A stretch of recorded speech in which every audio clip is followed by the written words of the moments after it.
नमस्कार, मैं हूँ रचना श्रीवास्तव। सी टाइम्स में आप सभी का बहुत बहुत स्वागत है।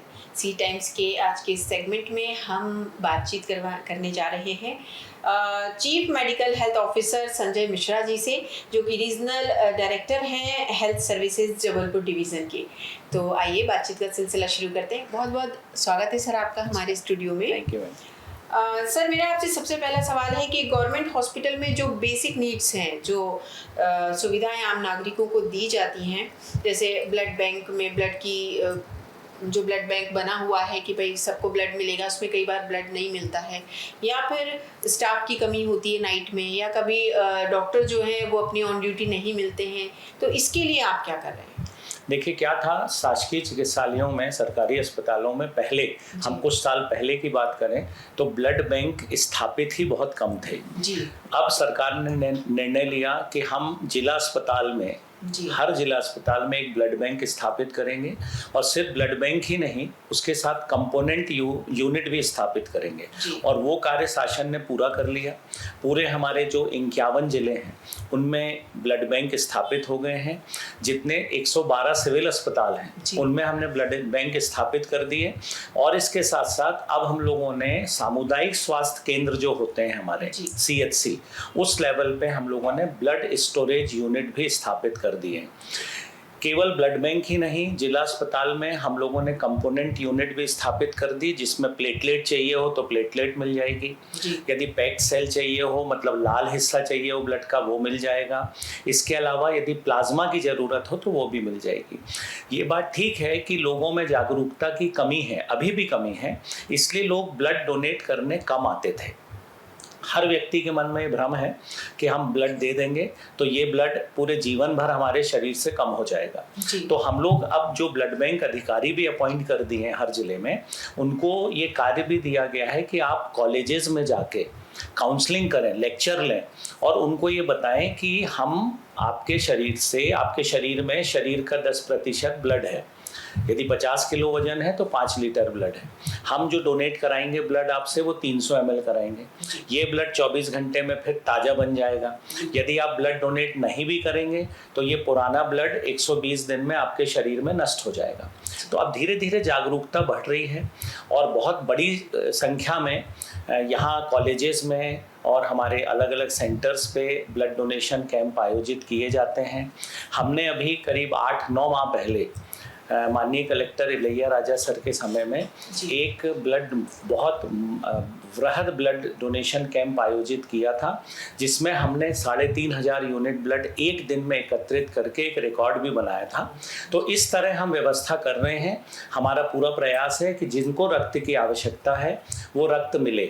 जहाँ तक स्टाफ का सवाल है, स्टाफ अब सरकार बराबर संख्या बढ़ा दी है स्टाफ की। जैसे नर्सेस की पहले जो संख्या थी अस्पतालों में वो कम थी। अपॉइंटमेंट सब हम लोग संविदा आधार पे भी कर रहे हैं, नर्सों के पद की प्रतिपूर्ति भी कर रहे हैं। और आज मैं ये दावे के साथ कह सकता हूँ कि जिला अस्पताल हो, सिविल अस्पताल हो, सामुदायिक स्वास्थ्य केंद्र हो या प्राथमिक स्वास्थ्य केंद्र हो, सब स्थानों पर नर्सेज उपलब्ध हैं और वो सेवाएं दे रही हैं। जी, एक छोटा सा क्वेश्चन मेरे जहन में आया है कि नॉर्मली जो स्पीड है ब्लड बनने की बॉडी में किसी की भी, तो क्या वही स्पीड रहती है या ब्लड डोनेट करने से वो और फास्ट बनता है? बहुत अच्छा प्रश्न आपने किया है कि रक्तदान के बाद 24 घंटे के भीतर, जो सामान्य परिस्थितियों में 3 से 4 दिन में ब्लड बनता है, लेकिन रक्तदान जो हम करते हैं जिसमें करीब 300 ml ब्लड हम लेते हैं, 24 घंटे के भीतर उतनी ही अमाउंट में रक्त फिर से नया बन जाता है, और नया बना हुआ रक्त फ्रेश है। और हम जानते हैं कि जो फ्रेश चीज होती है उसमें ताकत ज़्यादा होती है, जो फ्रेश खाना हम खाते हैं उसमें ताकत ज़्यादा होती है। तो इसलिए सभी को रक्तदान करना चाहिए। जी बिल्कुल। सर, हाल ही में new life multi speciality hospital में आग लगी थी, तो काफ़ी खासा नुकसान हुआ है। तो इसके लिए आपने क्या कदम उठाए कि घटना की पुनरावृत्ति ना हो? देखिए, क्या था, यहाँ अस्पतालों की संख्या बहुत तेज़ी से बढ़ी थी जबलपुर में, खासकर कोविड के दौरान।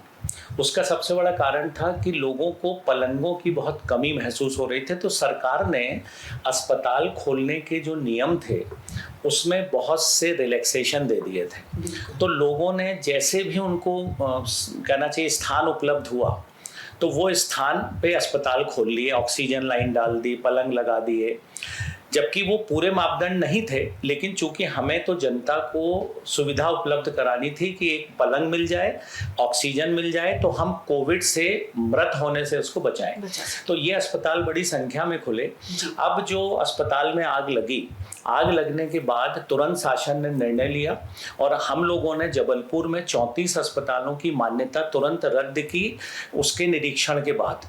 जहां अस्पताल मापदंड पूरे नहीं कर रहे थे, विशेष तौर पर जो फायर के मापदंड थे वो पूर्ण नहीं कर रहे थे।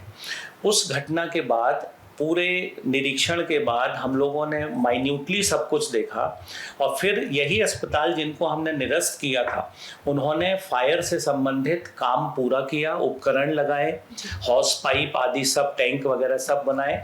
फिर हमने धीरे धीरे इनको मापदंडों के अनुसार रजिस्ट्रेशन देना शुरू किया। तो आज की जबलपुर की स्थिति में ये है कि हमारे अधिकतम जो अस्पताल हैं वो पूरे मापदंड के साथ अच्छे से अपना कार्य कर रहे हैं। जी बिल्कुल। सर, मेरा अगला सवाल आपसे ये है कि अक्सर देखने में आता है कि गर्भवती महिलाएं हॉस्पिटल के बाहर ही बच्चे को डिलीवर कर रही हैं, तो ऐसा क्यों होता है? क्या एडमिट करने में कोई समस्या आती है या इतना समय क्यों लगता है? देखिए क्या होता है, सबसे महत्वपूर्ण बात ये होती है कि महिला की जब गर्भावस्था का समय पूरा हो जाता है, 9 माह का समय जब पूरा हो जाता है, तो जो घर के लोग हैं उनके मन में ये धारणा रहती है कि जब दर्द शुरू होगा तब हम देखेंगे, तब अस्पताल जाएंगे। जबकि उनको अस्पताल में चेकअप के, जब पिछली बार वो चेकअप के लिए आई थी, उसको बता दिया जाता है कि ये आपकी डेट है जिसमें डिलीवरी आपकी होगी। तो और डॉक्टर ये भी कहते हैं कि उस दिन आप अस्पताल जरूर आ जाना। लेकिन एक आम धारणा है, घर में जो बुजुर्ग महिलाएं होती हैं उनको भी मालूम, उनके भी बच्चे हुए हैं, कि जब दर्द शुरू होता है उसके बाद ही डिलीवरी होती है। तो वो महिला को आराम से घर में रखते हैं, उसकी डेट आ गई, डेट के दिन उसको दर्द नहीं हो रहा तो उसको घर पे रखे रहते हैं। 1-2 दिन ज़्यादा हो गए, दिन भर निकल गया, रात को 11-12 बजे दर्द शुरू हुआ, उसके बाद वो गाड़ी के लिए, एम्बुलेंस के लिए फ़ोन करते हैं। एम्बुलेंसेस पूरे 24 घंटे बिजी रहती हैं। एम्बुलेंस पहुंचने में 20-25 मिनट लग गए, फिर एम्बुलेंस ने उसको लिया और मान लीजिए उसका घर अस्पताल से 30 किलोमीटर है, तो उसको जब लेके आते हैं तो अस्पताल आते आते उसको एम्बुलेंस से, कई बार तो एम्बुलेंस में ही डिलीवरी हो जाती है और उसमें एक ट्रेन्ड असिस्टेंट होता है जिसको डिलीवरी कराने का पूरी ट्रेनिंग है, तो वो मैनेज करता है। कई बार अस्पताल में स्ट्रेचर से उतारा, अस्पताल के अंदर जब ले जा रहे हैं उस दौरान डिलीवरी हो जाती है। तो अनुरोध यही है कि अब सरकार ने एक नई प्रक्रिया शुरू कर दी है इसके लिए, कि उसको हम बोलते हैं सेफ डिलीवरी होम। यदि किसी महिला की डेट आज मान लीजिए पूरी हो गई है, तो हमारी जो आशा कार्यकर्ता काम कर रही है उसकी ड्यूटी है कि उस महिला को अस्पताल में लाके भर्ती कर दे। भले ही उसकी डिलीवरी 3 दिन बाद हो, 4 दिन बाद हो, लेकिन वो अस्पताल में रहेगी। उसको हम लोग बोलते हैं सेफ डिलीवरी। जी, यानी पेन से कोई संबंध नहीं, डेट से संबंध है। जी जी जी। सर, मेरा अगला सवाल इसी से रिलेटेड है कि जैसे आपने अभी बताया कि एम्बुलेंस जब जाएगी तब उसको लेकर आएगी, तो अक्सर दूर दराज के इलाकों में देखने में आया कि एम्बुलेंस या तो पहुंच ही नहीं पाती या फिर काफ़ी टाइम लेती है, तो ये क्यों ऐसा होता है? क्या एम्बुलेंस की कमी इसका रीज़न? देखिए क्या था, पहले जैसे एक एग्जांपल आपको दूं, जबलपुर के लिए 42 एम्बुलेंस 108 स्वीकृत थी जी। इस वर्ष जो कॉन्ट्रैक्ट हुआ है उसमें 63, मतलब आप सोचिए करीब 19 से 20 एम्बुलेंस बढ़ा दी गई। ये जो आपने जो प्रॉब्लम बताई उसी प्रॉब्लम के निदान के लिए। तो अब हमारे पास 63 108 हैं, उस 63 में से 28 जो हैं वो सिर्फ जननी एक्सप्रेस हैं। जननी एक्सप्रेस का काम केवल गर्भवती महिलाओं को अस्पताल पहुंचाना और डिस्चार्ज के बाद घर छोड़ना है। तो अब थोड़ा सा एम्बुलेंस की व्यवस्था अच्छी हुई है और एम्बुलेंस की कमी अब महसूस नहीं की जा रही है जी। हॉस्पिटल्स में सर प्रोसीजर इतने टफ क्यों होते हैं? जैसे या तो एडमिट करना हुआ या डिस्चार्ज करना हुआ, या और भी समस्याएं हैं, तो आने वाले जो लोग आते हैं, आम जनता जब पहुंचती है तो उन्हें इन सब से बड़ी परेशानी होती है, तो इसको क्या आसान नहीं किया जा सकता? देखिए कोशिश बिल्कुल यही चल रही है। अब धीरे धीरे, पहले मैनुअल काम होता था भर्ती का, अब उसको अपन लोगों ने कंप्यूटराइज्ड कर दिया है। अब थोड़ा सा देखिए क्या होता है कि मरीज जब आता है तो भर्ती के समय कुछ महत्वपूर्ण जानकारियां भरनी ही रहती हैं जो मैंडेटरी हैं। नाम है, पिता का नाम है, उम्र है, पता है, मोबाइल नंबर है।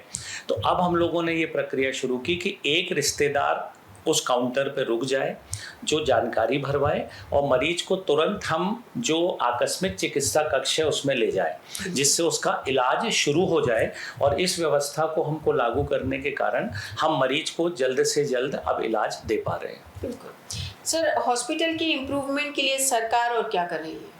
देखिए, सरकार ने बहुत प्रयास किए हैं। आप लोग भी कभी अस्पताल का यदि भ्रमण करेंगे तो आप आजकल सरकारी अस्पतालों का कायाकल्प हो गया है। 2014 से भारत सरकार ने एक कायाकल्प अभियान शुरू किया। कायाकल्प का अर्थ हम सभी समझते हैं कि जो स्ट्रक्चर है, जो संरचना है, उसको और अच्छा करना।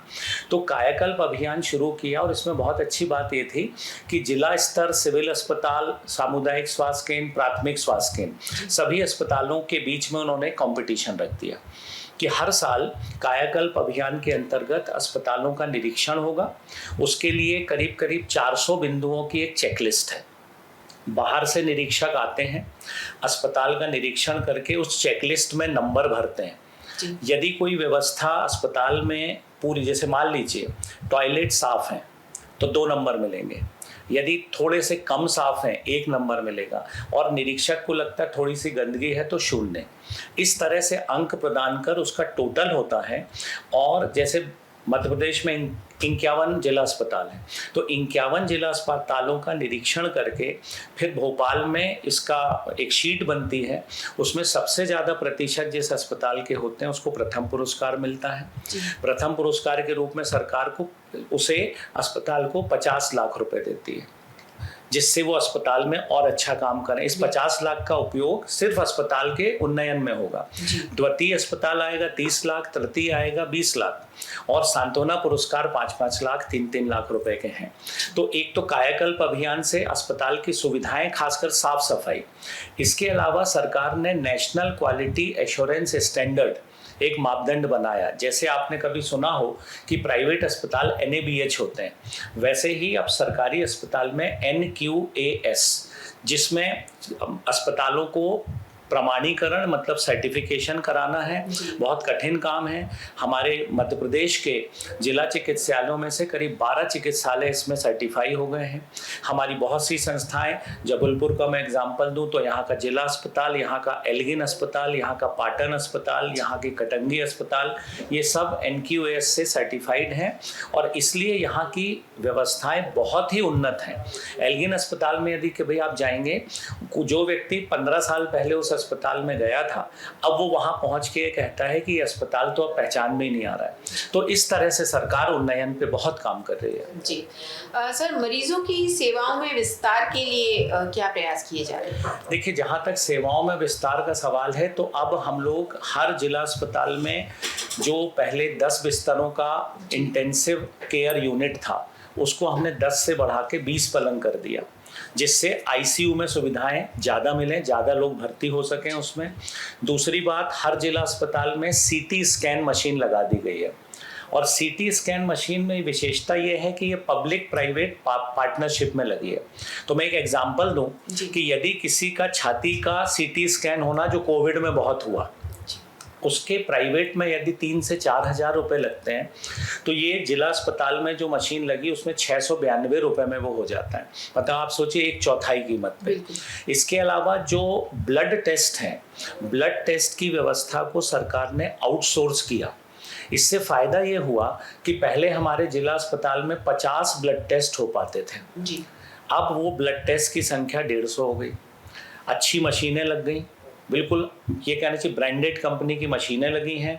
आप यदि जिला अस्पतालों की रिपोर्ट देखेंगे तो आपको भरोसा ही नहीं होगा कि ये कोई सरकारी अस्पताल से पैथोलॉजी रिपोर्ट मिली है, ये प्राइवेट अस्पतालों से ज़्यादा अच्छी रिपोर्ट हो गई। इस तो जो ब्लड टेस्ट की व्यवस्था बहुत उन्नत हो गई है, और हमारे जैसे जबलपुर के जिला अस्पताल में प्रति माह हम उस कंपनी को जितने टेस्ट होते, जबकि वो टेस्ट बहुत ही रीजनेबल रेट पे कर रही है, 18 से 20 लाख रुपए सरकार उनको पे करती है। इतने अधिक टेस्ट अब पब्लिक करा रही है, उनको भरोसा भी हुआ। हमारे जितने बड़े बड़े अधिकारी जबलपुर में हैं, ये सिर्फ सरकारी लैब में ही अपने टेस्ट करा रहे हैं। दूसरी बात मैं ये बताना चाह रहा हूँ कि मॉड्यूलर ऑपरेशन थिएटर बना दिए गए, बहुत उन्नत किस्म के, जो कि प्राइवेट अस्पतालों में भी नहीं है। इसके अलावा बच्चों के इलाज के लिए सिक न्यूबॉर्न केयर यूनिट SNCU स्थापित किए गए। जो नवजात बच्चे हैं उनका पूरा फ्री इलाज है। और मुझे बड़ा गर्व के साथ कहना पड़ता है कि हमारे यहाँ इतनी अच्छी सुविधा है कि प्राइवेट अस्पताल में जब भर्ती करते हैं बच्चे को, तो हम लोगों के पास अप्रोचेज आते हैं कि अब हमको आपके अस्पताल, मतलब सरकारी अस्पताल में उसको शिफ्ट करिए, क्योंकि वहाँ खर्च बहुत हो रहा है। एक छोटे बच्चे के इलाज में करीब मैं आपसे बता रहा हूँ कि प्रतिदिन 10,000 रुपये लगता है, और यदि वेंटिलेटर पे रखा गया तो 30,000 रुपये पर डे लगता है, जो सरकारी अस्पताल के SNCU में फ्री ऑफ कॉस्ट हो रहा है। तो हर स्तर पे सरकार ने विकास किया है। मेरा अगला सवाल आयुष्मान भारत योजना को लेकर है कि ये योजना है क्या, किस तरह लोगों को इसका लाभ मिल रहा है? देखिए, क्या है, आयुष्मान भारत योजना एक भारत सरकार की बहुत ही महती योजना कहना चाहिए, जिसमें हर परिवार को, जिसको आयुष्मान कार्ड जिसके पास है, आयुष्मान कार्ड कैसे बनेगा? आयुष्मान कार्ड के लिए समग्र ID होना चाहिए, आधार कार्ड होना चाहिए। इसके साथ ही साथ एक 2011 में एक SECC सर्वे हुआ था। उस सर्वे के आधार पे सरकार ने चिन्हित कर लिया, एक लिस्ट बन चुकी है। जैसे हमारे जबलपुर में करीब 15 लाख लोग उसमें चिन्हित हैं। पूरे 27 लाख की जो आबादी है जिले की, उसमें से 12 लाख लोग करीब आयुष्मान कार्ड के लिए चिन्हित हैं। व्यक्ति किसी MP ऑनलाइन सेंटर में जाए या हर अस्पताल में, सरकारी अस्पताल में एक आयुष्मान काउंटर है, वहाँ जाकर अपने डॉक्यूमेंट दिखाएगा, उसका आयुष्मान कार्ड वहाँ से बना दिया जाएगा। आयुष्मान कार्ड धारक के परिवार को 5 लाख रुपए प्रति वर्ष फ्री चिकित्सा सुविधाएं दी जाती हैं।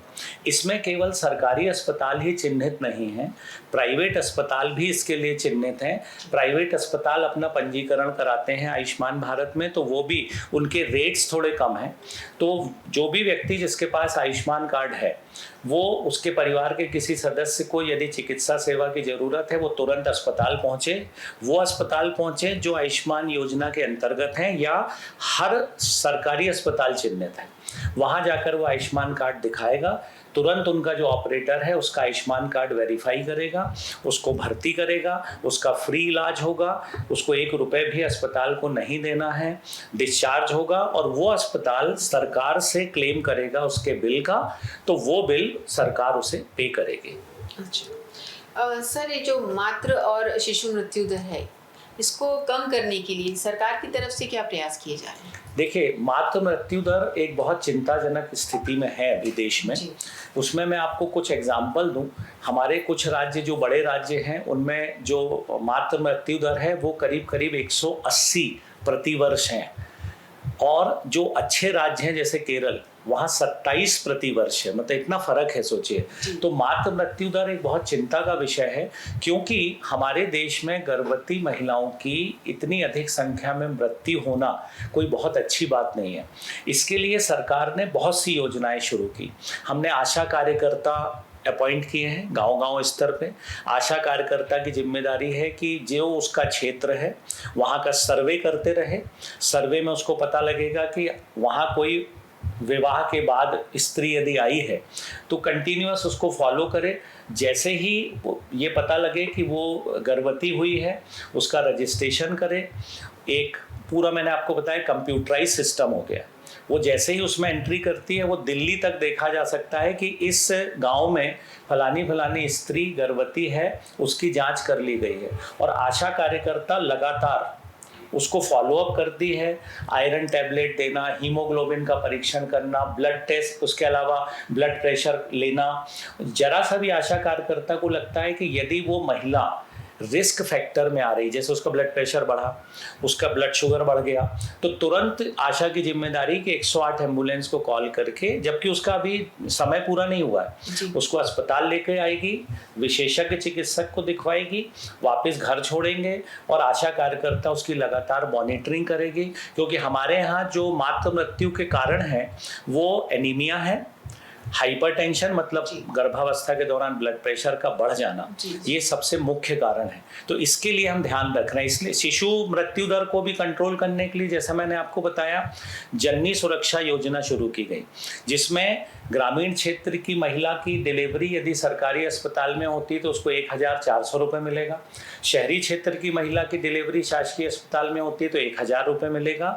और यदि उसके पास मजदूरी कार्ड है तो उसे 16,000 रुपये मिलेंगे। सरकार की मंशा है कि बच्चे का जन्म अस्पताल में ही हो, जिससे नर्सिंग ऑफिसर हमारे डॉक्टर्स की देखरेख में जब बच्चा पैदा होगा तो उसे कोई भी तकलीफ नहीं होगी। नहीं तो पहले क्या होता था, घर में बच्चों का जन्म ज़्यादा होता था। तो ये शिशु मृत्यु दर को कम करने के लिए हमारे प्रयास हैं। बिल्कुल। मेरा आपसे आखिरी सवाल ये है कि कोविड के टाइम पे जो वैक्सीनेशन हुआ है, first dose, second dose, third dose, तो लोगों में ये भ्रम है कि वैक्सीनेशन होने के बाद से उन्हें कई समस्याएं होने लगी हैं उसके बाद से, तो ये कहाँ तक सच है? नहीं, देखिए, ये तो निश्चित तौर पे सिर्फ भ्रम ही है। कोविड में मैंने जिस समय कोविड की फर्स्ट वेव और सेकेंड वेव थी, तो हम लोगों ने बिल्कुल पब्लिक के भीतर जाकर, पब्लिक के बीच में जाकर काम किया है। ये पूरी तरह से भ्रम है कि वैक्सीन का कोई दुष्प्रभाव होता है। देखिए, वैक्सीन क्या है?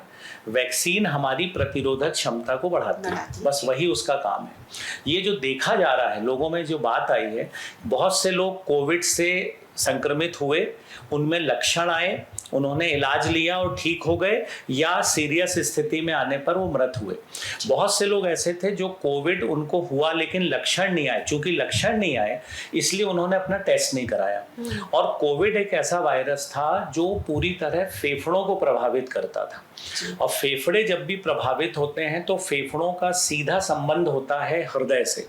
तो इसलिए आपने देखा होगा कि कोविड के बाद से इवन नई जनरेशन जो है, 30 साल की उम्र, 25 साल की उम्र, इनमें तक हार्ट अटैक ज़्यादा हुए। जो कोविड से प्रभावित हुए लोग हैं उनमें फेफड़ों से संबंधित बीमारियां बढ़ गई, हार्ट से संबंधित बीमारियां बढ़ गई, और जो कोविड के इलाज के दौरान दवाइयां दी गई, स्टीरॉयड का उपयोग किया गया, रेमडेसिविर का उपयोग किया गया, इन दवाइयों का भी दुष्परिणाम ये रहा, खासकर स्टीरॉयड का, कि लोग डायबिटिक हो गए, ब्लड शुगर लेवल उनका बढ़ गया।